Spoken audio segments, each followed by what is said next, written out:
What happens if we dare to tear off the mask of professionalism and actually risk showing up for real?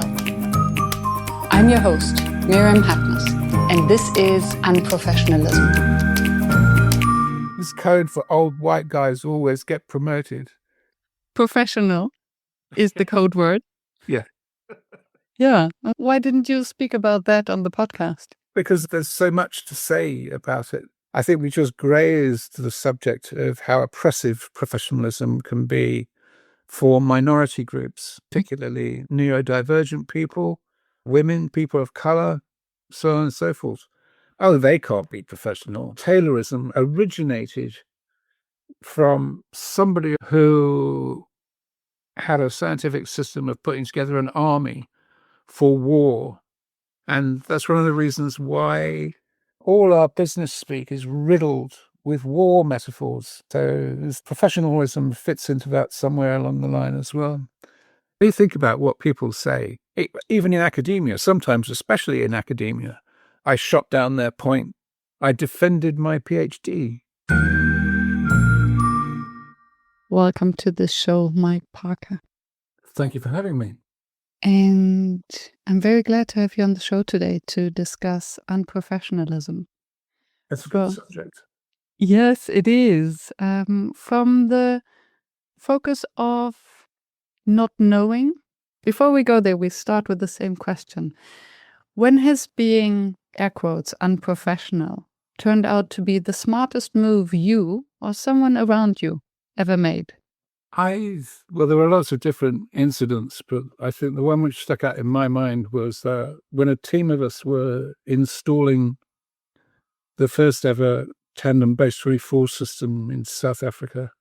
There was a project manager there, and we were all working incredibly hard, and there was a team of very bright people, all very lively, very wired, bright people working on the project. And I think at the time, this game had just come out called The Immense Machine, which ran on like Windows, on laptops and stuff like that. And it was a fascinating game because it actually involved physical principles, and you had to put together these machines out of components and make them do things. And somebody brought one into the office where everyone was working, coding and configuring stuff and testing and so on. And the whole gang of people, the whole team just stopped and gathered around this thing. And I think for the next 2 or 3 hours, they didn't do anything except this game, The Immense Machine. The project manager actually joined in. He didn't say anything at all except, oh yeah, no, I think that bit can go there or that bit can go there. And much later, he said, everyone's working so hard and it's an incredibly creative game. And it was clear to me that simply not to worry about the idea that we might be technically losing a couple of hours' time, because the amount that it would do for morale would repay that 4 or 5 times over easily in the next few days, which is exactly what happened. Beautiful. And what a beautiful leadership lesson to learn. Yeah, it was good. What did it teach you? It taught me that when you have a team of very highly creative people, they will quite often go off on tangents for a little while because it's just in their nature. That's in the nature of creative people a lot of the time. And creating an atmosphere where that is taboo or unprofessional is a good way of losing really good people because they just feel stifled and it shuts down their creativity. And what's the impact of stress in that? It's interesting, I think, that if you try to stop somebody, a creative person, for example, from daydreaming occasionally during the day, then you will actually massively increase their levels of stress. And that produces more adrenaline, it produces more cortisol, and it effectively starts shutting down the higher brain. So they can't do their work as well. So we're compensating, air quotes, professionals, experts, to do productive work, putting them under stress that actually avoids them to achieve that, and considering daydreaming unprofessional because they are not productive, but it's just over the surface unproductive. I think the problem is that professionalism, I think, tends to encode the idea that unless you are centered in your active, task-focused mind all the time, then you're not actually doing anything constructive. And in reality, nothing could be further from the truth. What do you mean by that? So task focus, your task focus is great for doing particular things and responding to stimuli from your environment and engaging with other people and having meetings and phone calls and stuff like that. But the other side of your nervous system, parasympathetic nervous system, when you calm right down, you're not doing anything in particular, and you start to daydream or something like that, in a similar kind of state, the default mode network becomes a lot more active, and that is now, in some research, it's being cited as being causal in creative thinking. So those periods of time when you might find yourself or see your colleagues gazing blankly out the window, it doesn't mean they're not doing anything. It means that they're doing something in a different brain state. And that brain state is actually a significant contribution to solving for very complex problems, apart from other things. So, And I'm just thinking of how nowadays we often take shortcuts using AI in the deep thinking process, believing that it will accelerate the thinking. But then it even takes more time or might even distract us from these deep creative thinking moments because we're keeping ourselves busy and recalibrating the AI to come up with something that is helpful. yeah, I think a lot of it depends on how you use AI. Really does. And I can't remember the name of the book off the top of my head, but I can look it up later. Somebody wrote a very interesting book on how to use AI for actually expanding possibilities, not for replacing chores, not for doing more quickly what we've always done, but for actually being able to cover many more possibly divergent paths of possible solutions. So instead of saying, okay, so I would normally approach this like this, and now AI, I want you to do that same as me, but much faster. You can say to it, okay, what are 10 different ways of approaching this that I might never have thought of? And then you're engaging with AI as a tool which you can use for potentially augmenting the depth of your thinking and the depth of your inquiry into a particular problem and expanding the number of possible solution paths. It's a beautiful use case. And at the same time, the thought crosses my mind, why not doing this with our team members? It might cost more time, but it might also create more connection. So Why not? Let's do both. Have team members who are also working in that way with AI, so that the intrinsic intuitive power that humans have that AI does not have can be multiplied. Yeah. I think AI is capable of taking away a lot of intellectual legwork, as long as you check it, of course, because we all know how much it lies. And that means that there's more space and more time for us to behave, to follow our intuitive and less reductionist skills. Yeah. I was also thinking of what you said before in the nervous system, and how stress affects us and then our creativity and then our thinking of the phrase, I don't know. So when we don't know, we can turn to AI and ask it. It comes up with all the answers. We can turn to our team and say, I don't know, and engage them. And so the way how I imagine it, and I would be curious of your perspective, is when I know that it feels safe to say, I don't know, my nervous system relaxes. Yeah. And I'm making space to see opportunity.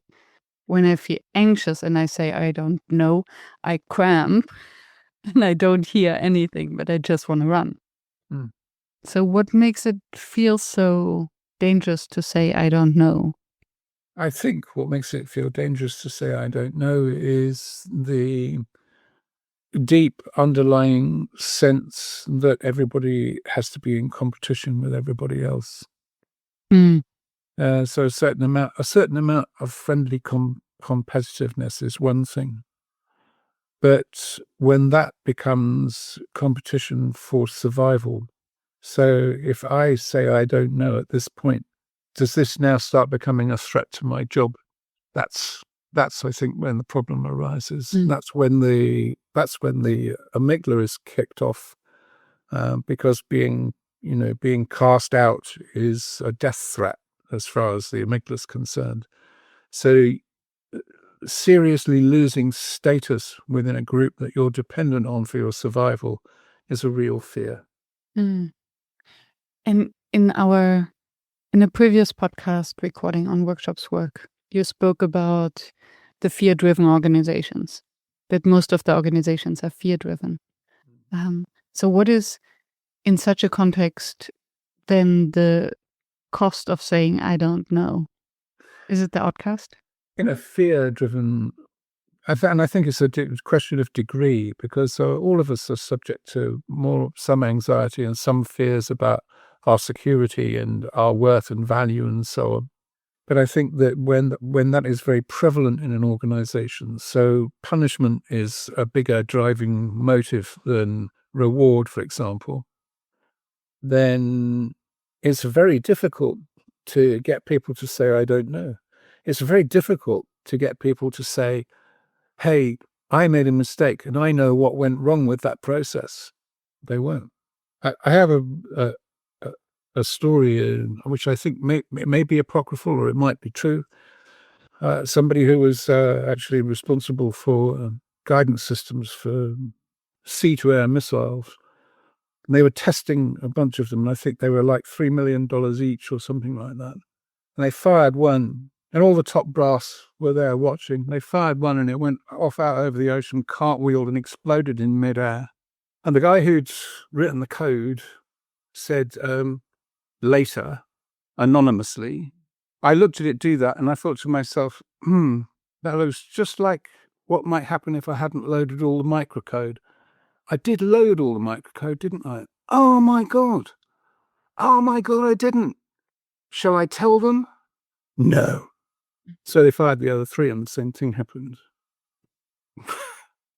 But within that environment, he was frightened enough for his own survival not to actually say anything about it. Wow. So that's, I think, a really dramatic example of... Yeah. And that's the example that they often cite, or similar examples of the value of psychological safety. Yeah, absolutely. Do you feel safe enough to admit a mistake, Right. knowing that the cost of the small mistake will be smaller than the cost of not admitting it and risking lives? Yeah.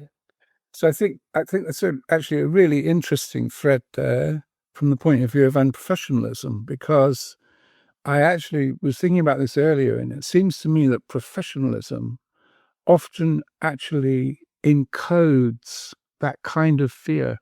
It actually is about a set of behaviors and expectations and rules. So to admit a mistake could be considered to be could be considered to be unprofessional to make the mistake in the first place. And then admitting it basically means that you admit, or that you show that you're unprofessional and not worthy of the title of professional. Right. So in that case, then professional as a term actually becomes about fear. Yeah. Where do you think does it come from? Well, I think that the fear of being irrelevant is endemic in us. I think that's millions of years old, I would think. But in terms of organizational structure, I think it comes from the Industrial Revolution and from Taylorist management theory, so-called scientific management, which actually values people only as if they were components of a large machine. So everything comes down to what is your transactional value within the process of this large machine. And then it's all about scalability. So in order to scale, we need to have a standard, and the standard is then what we call professional. Yeah. Which then also makes everyone replaceable. I mean, it's interesting though, isn't it? Because you wouldn't. It's all about how the concept and the idea comes to be used. Because, for example, you certainly wouldn't want your airline pilot on your next flight not to be subject to some fairly strict standards of behavior and professionalism. And I think that's a very different thing to when professionalism becomes a straitjacket around people and prevents them from either admitting that they're wrong or even actually can prevent them from innovating, I think. Yeah, totally. Because just if professionalism defines only one way forward, then innovation is by definition not part of it. Well, I was thinking that perhaps in a lot of cases, professional behavior in organizations can be conflated with or can encode hierarchy such that a particular person in a particular position in the hierarchy does not feel that they are empowered to make any innovative suggestions because innovation belongs to the more senior people. The more senior people have to be seen to be innovating and strategizing in order for them to be valid. Less senior people, I think they can actually perceive having innovative ideas or making suggestions to their seniors to be potentially a threat for them. Mm-hmm. And then seniority is one. And with an earlier podcast guest, I discussed with Alex the value of credentials. So what kind of credentials do you need to give a valid idea, innovation, or advice? And do you actually need that? Or are the credentials outdated the moment that you achieve them? And it's a bit like driving. It's a bit like learning to drive, I think, perhaps. You pass your driving test and after that, after another 5 years of experience, you may have a pretty good idea of the real complexities, dangers, and so on of driving, or how to manage them better. If you get credentials in something like innovation, I would say they are pretty much out of date as soon as you finish them. Otherwise, it wouldn't be innovation. Yeah, right. Yeah. And whoever was teaching you wouldn't have done their job. Yeah. And then I think the beauty of educational credentials is that it teaches you a way of thinking so that you can then, or it teaches you a toolkit with then you can also improvise. And then maybe a professional is someone who knows when it's appropriate to improvise as opposed to dangerous. Because as you said, the pilot, we wouldn't want a pilot to suddenly improvise and to test maybe a new idea. No, but we would definitely want them to be fully capable of improvising when something went badly wrong so that they could land their jet airplane on the Potomac and actually get everyone off the plane alive. Yeah. So where is then what does it mean to be professional then in this liminal space between knowing and not knowing? So because we cannot know all the situations. No. Sorry, did you say what does it mean to be professional? In the liminal space between knowing and not knowing. I think professionalism in terms of a liminal space is kind of a bit orthogonal.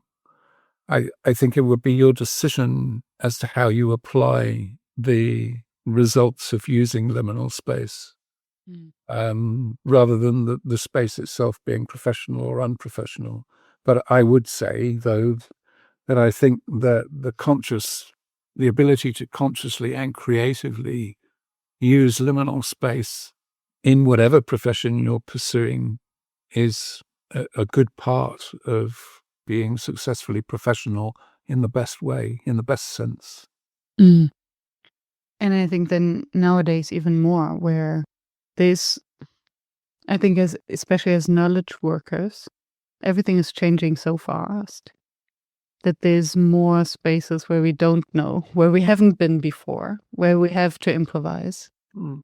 Actually, the more I think about it, looking at the way things are going, the more it seems to me that professionalism will necessarily come to mean more and more the capacity to be able to synthesize, improvise, and intuit than to follow a specific set of particular rules, especially in knowledge work I'm thinking of. Obviously, from the point of view of doing things like piloting airplanes and so on, then you still want to have your very definite professional protocols in place because they're a lot about safety. But there's a very interesting piece of pilot training or cockpit training about hierarchy, where I think that part of the training is that if you are like the navigator or the second in command in the plane, but you see something which is going really badly wrong, you not only are you permitted to, but you are obligated to actually tell the senior person about it and that you think something's going seriously wrong, or you will have considered to have failed in your own professionalism. So there's even in some definitions of professionalism, disturbing the structure is included in it as being a necessary consideration. Because safety has always to be the priority. Well, I think if you're up 30,000 feet, then yes, definitely. Yeah. And then it was just, as you spoke, I was thinking of the balance between certainty and uncertainty. Because professionalism, as we discussed earlier, coming from Taylorism, it's about creating certainty. So if someone has the label of being a professional, we have certainty that they know what they're talking about, they have the credentials, they fit into a certain construct.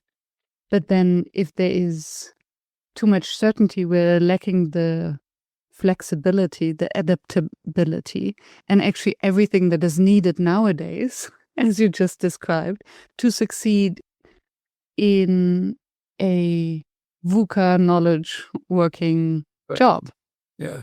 Yeah, absolutely. And if you think about it, I guess more and more we are living in a world where it's absolutely completely impossible, and has been for decades, I think, for one person to know more than a mere smattering of the amount of knowledge which is being generated in any given year or any given couple of years. Even in your own speciality, I think it's really difficult.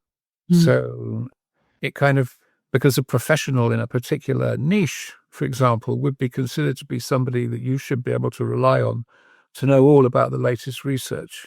Okay. I don't think it's possible anymore for anybody.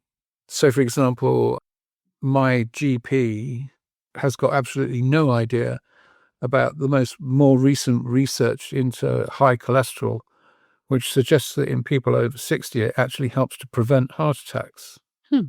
Whereas the received wisdom still within the whole of the NHS is that high cholesterol is going to cause a heart attack. And that's the dilemma, right? Yeah. If your GP would then say, oh, you know what? I don't know. Let me check that. We would most likely doubt their professionalism. Or would we only doubt their expertise and actually appreciate the professionalism because I don't think that they would ever dream of saying that because of the possibility of legal action against the NHS and so on. So it all suddenly gets very, very complicated, very difficult. You mean they wouldn't say anything that they possibly didn't know? I think that what they would say would be, according to the National Institute of blah, blah, whatever. I can't remember what it's called now. National Institute of Clinical Excellence. The correct protocol for high cholesterol is this. So this is what we can offer you. Right? And then why would we need a GP if their answer is something that an AI could have given us? Well, that's a good question about whether AI. I think that a lot of diagnosis and stuff like that is probably going to be a pretty good target for AI. In actual point of fact, AI may well have more and faster access to a much wider gamut of diagnostic information than a GP could have. Yeah. So I think that using it as an augmenting tool would be a really good thing to do there. But I was thinking about it from the point of view of professionalism and how we have this expectation on people who are called professional, but they will know everything there is to know. And how completely unrealistic that really is.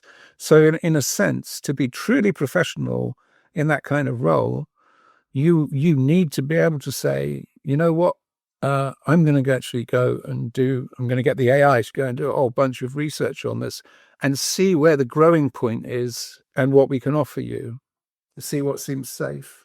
Yeah. Basically connecting the heart to the mind and using the technology we have at hand. Yeah. And we are not there yet. And do you think the limiting factor is our culture? So we as potential patients walking in and still believing in this abstract notion of a professional who is the almighty? Or is it the institution that forces the professional to stay on track and to only do? I think it's a combination of both, to be honest. But then at the same time, I think that having National Institute of Clinical Excellence is really important. Yeah. But what could we possibly do to speed up the integration of more recent research and the dissemination of it down through the process of hierarchy? Because when we had the pandemic, that was a really good example. When we had the pandemic, the development of the mRNA vaccines was super fast, and it was actually possible. It was quite possible in dire circumstances to do everything far more quickly. So how did that work? That'd be an interesting study.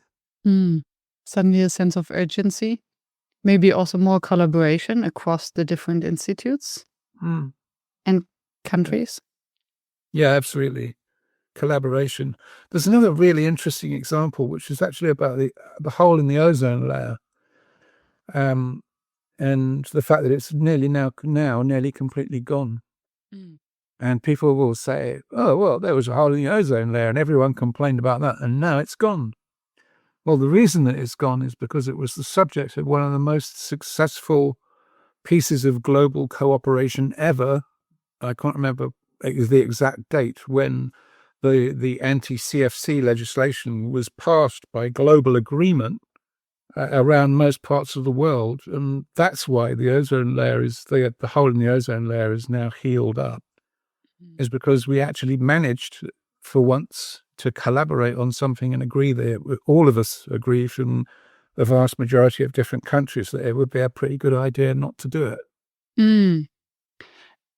And I wonder, I don't know whether it applies to your second example, but the example of the pandemic, I think it was one of the rare occasions where it was okay for everyone to say, I don't know. Yeah. Independent of their degree and their rank. Even some politicians admitted that they didn't know, and scientists. And this kind of facilitated the collaboration and maybe the quick action. I think it did. Yeah. It's such an interesting subject. I think the problem with professionalism in these contexts is when it becomes conflated with the idea that you mustn't say, I don't know. But in actual point of fact, to be truly professional is to be able to say, I've reached the point where I don't know. I've reached the point of the limit of my current knowledge, and I need to research, or I need to think some more, or whatever. And this is such a good point. Because when we think of Socrates, when we think of Dunning-Kruger, that those who are at the highest level of knowledge, they usually face almost an imposter syndrome because they believe that they don't know enough because they're so aware of the limitations of their knowledge. So we know for sure that the highest intelligent people are those who admit that they don't know. It's like one of my favorite sayings. I think it might have been attributed to Newton at one point, but I'm not absolutely sure. But it is basically, we are as but children gathering coloured pebbles on the shores of the oceans of truth. And whenever I think I really know a lot about something, I remember that. Yeah. And still it's so dangerous, or it's so uncomfortable to admit. Well, it depends on who you're with. I mean, like, I find it great fun. I actually I quite often run a workshop about this, where letting go of concepts, assumptions, and beliefs, and the fun part is, well, when you give all that stuff up, you actually have an infinite possibility field, and what might emerge from that if we're not concerned, if we're not worried about saying I don't know, we might actually see not knowing as being an awesome resource of potential new discovery. And an opportunity. I think it's those who step into a coaching role. I think especially coming from education, I think or into a facilitation role where it's our job not to know, but to facilitate the insight for the other one. I think we know how liberating it can be to know that we don't have to know. Yeah, yeah. I quite often like to describe my workshops as being joint journeys of discovery, and I'm going to help frame them and give some shape to them, but I don't know exactly where we'll end up any more than anyone else does. And did you notice that there might be differences in reaction to that? Whether there's the sense of opportunity versus a sense of insecurity, uncertainty, if even the moderator, the facilitator doesn't know where we are going. I definitely noticed that. Yeah. I think my favorite one was, well, oh no, we wanted to be told exactly where to go and what to do. And my response to that, whenever it happens, is usually, well, I could do that, but then it wouldn't be your knowledge. And the way that we're doing this today means that you will find out what it is that you need to know. That's the aim. And this comes then with great responsibility to actually follow up and do the work afterwards. Whereas if you come in and tell everyone where to go and what to do, then all fingers and eyes are on you. Yeah. Follow through. And maybe that's where the fear comes from. It might be quite satisfying. It might be quite satisfying for an hour to say, oh yeah, I can see how all that fits together and everything works, but you haven't really absorbed any of it at all. And it's forgotten within 20 minutes and you never apply it. I sincerely believe that. Yeah. The only way it really works is for people to have the satisfaction and excitement of discovery, I think. And in behavior economics, there's something called the IKEA effect. That, like the Billy. Yeah. It's very difficult to get rid of your old Billy because we have the sense of attachment because we build it ourselves. And the IKEA effect refers to something that people feel attached to because they have built it themselves. And this can be a strategy. This can be a solution to a problem. Right. And that's what happens in these workshops. Yeah. Right. Yeah. I had a question. follow-up question. Now it evaporated. I had a thought while we were preparing this, actually, about how easy it is for professionalism to become a obstructive block to people who are neurodivergent in the workplace. Tell me more. Because professional behavior can be considered to be, oh, that's not very professional behavior. So there's this tacit, implicit encoding of what kind of behavior is expected. And people who are on the spectrum or who are ADHD end up having to spend vast amounts of energy masking in order to accommodate this professionalism. Is it really got anything to do with how professional they are or how great the results can be? Dyslexia is one that comes to my mind immediately. Is someone less professional if they're dyslexic? I think that's very old school thinking. Yeah. And this shows once more how this professional world was built by a majority, neurologically speaking, but also demographically speaking. Yeah. And I think probably if you really look back at the roots, privilege as well.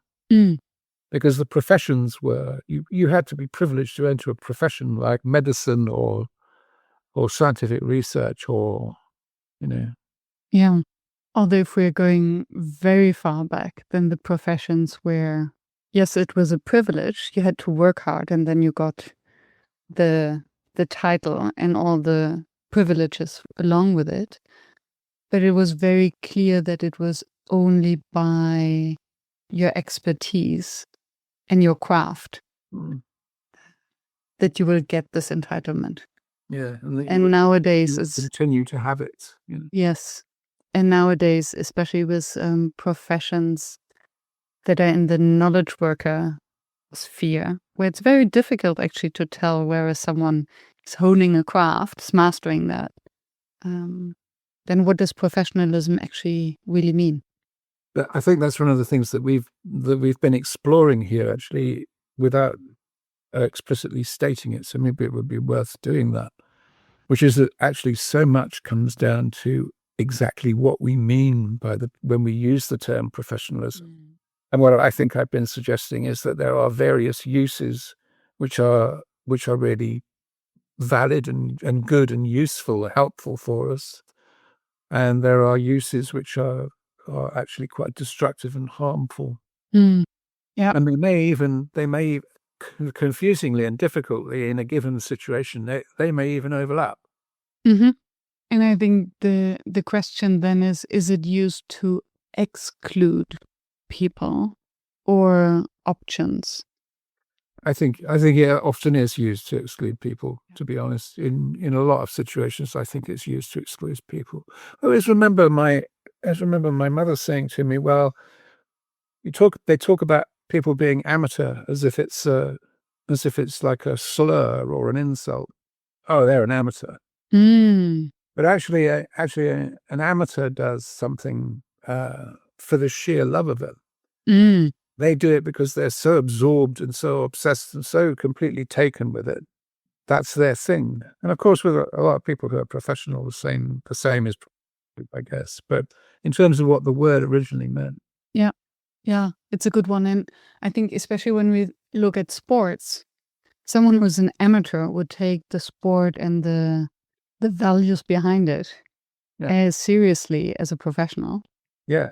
And what I like about the idea of professionalism from pre-Taylor is that it puts the recipient, the client, in the focus, that the professional is willing to commit to helping the client with the best quality and service possible.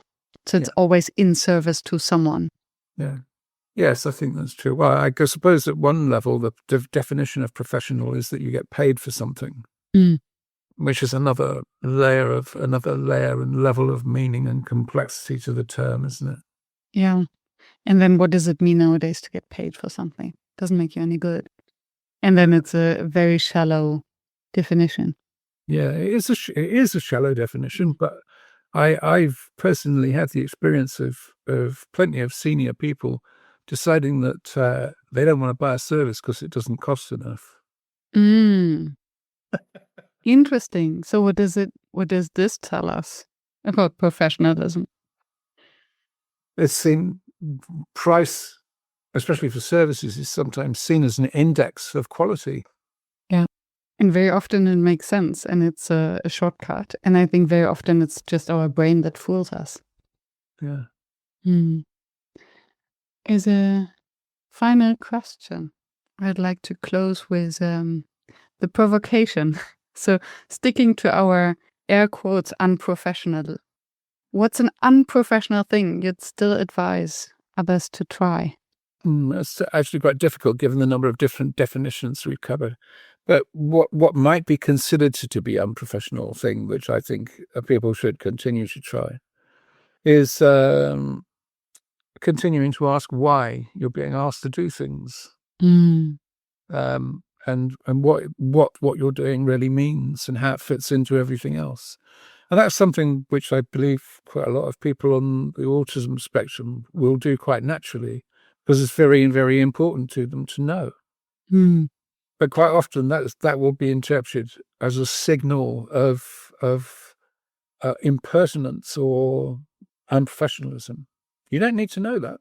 Who are you to ask? Are you questioning hierarchy? Are you questioning the orders? Yeah. But I think actually that ideally everyone would know what the purpose of any organization is, and they would know how what they're doing fits into the larger purpose. And they're in a good place to make a much more valuable contribution. Yeah. And I think what makes the why question so dangerous is that those who don't have an answer, who feel insecure about their hierarchy status whatsoever, will feel attacked by the why question, then become defensive. But someone who is very secure and has an answer will embrace and welcome the why question. Yeah. Yes. Or may even actually say, yeah, you know what? That's actually a really good question. And go away, and investigating that question could sometimes lead to the realization that a project, for example, is still running full blast, aiming for goals which really should have changed 6 months ago because the circumstances the organization's working in has changed. Yeah. And then not allowing these questions is becoming a real risk for an organization. Yeah, I think that can become that can be one of the things that happens from a certain type of professionalism. Yeah. To be continued. Well, for centuries, and by probably lots of other people apart from us, no doubt. Thank you, Mike, for this exploration. Thank you. It's been really interesting.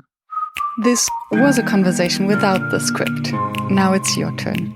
I'm Miriam Hadness, and this has been Unprofessionalism.